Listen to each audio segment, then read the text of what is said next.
So somebody asked me, they wanted to know, so how to use a Hebrew dictionary? Well, this is a very popular one. It's the Brown, Driver, and Briggs Hebrew Lexicon. And in the beginning of the book, there is a segment which talks about, and let's turn that page here, which talks about different Hebrew little terms that they use, or different English little abbreviations they use. So if you see the HBR, it's saying this is Hebraic. If you see GEN.T, this means genitive, which means people of a certain race. And so therefore there's these different small, little small acronyms in a sense, or abbreviations that they give. Here you can see this was the JASTR, which means it's the Jastro's Dictionary. And this is kind of a help sheet for when you come across different things that show up in a dictionary. So these dictionaries, the way they're listed is they're done according to the proper spelling, or the commonly known to be the correct spelling of the word. And when you find here, you have, for example, Evel, which tells you it's a noun, it's masculine, and it gives you a definition which is used in the darker print, which says morning.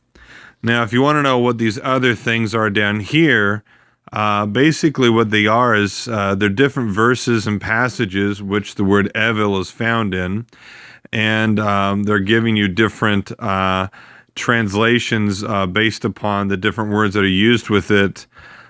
For example, in this passage, it's similar for grievous mourning, they say here, in relation to Yeshayahu or Isaiah 60:20 and 61:3. It's talking about mourning garments, so it's talking about the garments of mourning. And this is a really good dictionary because basically the way this dictionary works is you actually can know the grammatical word.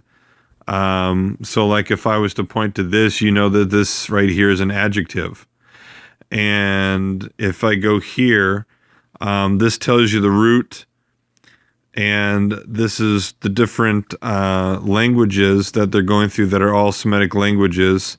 This is Arabic. And then they'd be talking about the meaning of what this word is in Arabic. And then down here it says Avel is a meadow. So you can see it's the same root looking. So it's Aleph Bet Lamed. But here it means morning. So this word is actually connected to a different meaning, which is similar in its the same root letters, but different meaning. And down here you have Avel, which means a meadow, and then number 2 it says it's a noun, it's proper, and it tells you its location. So Avel was also given as a name.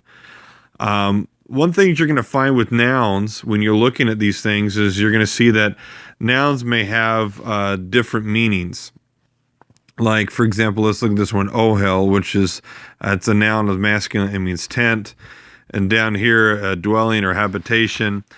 And so you just have to understand that with Hebrew is very conceptual, and therefore the way it could be translated may come across to mean this versus that meaning. But the conceptualization is it's a dwelling place that was portable. It was a moving dwelling place that people lived in, and that's why it's translated tent. And when you look at the different verses, these are the different verses you're finding the noun being used in. And some of these verses have pronoun endings like ohalai or ohalecha or ahalechem. These are all the pronoun endings cha, I, and chem. And of course, this has its plural. And so this is a really a good thing about this dictionary is the fact that you have all the grammatical terms listed so that you know, for example, when you look at azan, here's the Ethiopic way of writing it, and it doesn't seem like there's any Aramaic or Arabic used here. We're Ozen, and there's the Arabic here. Or this is Aramaic, actually. That's Aramaic, actually. That's Arabic. And there's the Ethiopic spelling. And so Ozen is the word for ear. And, number 2, especially the organ of hearing. So you see the different definitions. They're given. They're numbered, 1 and 2, based on these things. You could see up here like uzal. It tells you it's a noun, it's proper, it's masculine. And so you can actually start learning basic vocabulary from this. Now, when it comes to the verbs, and I'll give you a good one for here, like, for example, the verb achal, eat. It's broken down into what is the verb used in the Torah or the different parts of the scriptures, the Tanakh as well. It'll tell you whether it's the kal form or if there's any other kind of verbal form, such as here where it's the nifil form or the pu'al. The kal form, which is the basic form of the root, just means basic action, where nifal always is used as a passive action. So that's why it says be eaten here. Or the pu'al, which is a passive action, which means be consumed. And of course, down here, then we get to hifil, which is causative. So therefore, when you say, hey, cheltich, it means I devoured it, or I made it devoured, and therefore you find that it lists all the different verbal forms, which is your binyanim, but you have to understand that you have to look at the word based upon here, which is the 3 root of the word. So you have to basically know the 3 root letters of the word in order to know how to use this dictionary. And so this is why this dictionary, the way it functions here, if you know the root letters, you can easily know how to use this dictionary. And you can find used specifically in this dictionary alone. This one's actually based upon the roots. So if you look at the word achal, you can also find the nouns that are related to achal, and that's why if you turn the page, you'll say ochel is for food, achala, of course, hey is not a part of the root, it's a different letter that's added to the root, is used for eating.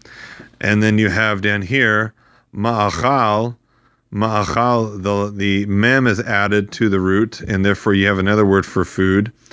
And this really helps you, and that's like, here's the last one here, ma'achelet, me'achelet. So ma'achelet is the word for knife, and you can see the root aleph, kaf, lamed, but you see a tav's added and a mem's added, and that is how this book is actually written, was for all the root words, and all the words that came from that root are listed underneath it. So that's how this dictionary is used.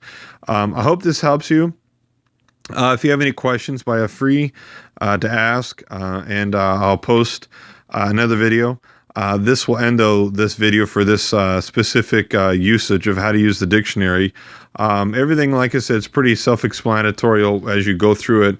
Verbs are listed VB, nouns are N, masculine or F for feminine. Anything else that's outside of that is going to be listed like an adverb here. And of course you got to learn what adverbs are, and then you got other things that you might find, adjectives. For example, over here you have an adjective, and this is interrogative. So if this word is used, and I'll even turn to the page over here, you have a conjunction im, and that's basically what it is. And so therefore this is the fullness of the dictionary, and my son wants my attention, so I will stop this video now.